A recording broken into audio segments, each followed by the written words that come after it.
Lent is a solemn Christian religious observance commemorating Jesus Christ's 40 days spent fasting in the desert and enduring temptations by Satan. It is a time we should remember the love of God that is poured out through Jesus Christ on the cross in His death.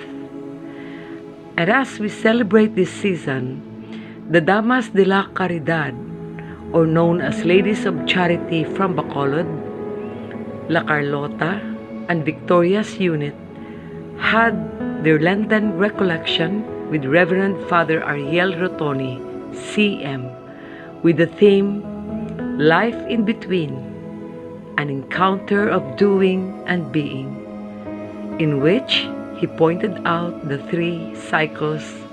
of doing and being: conversation, conversion,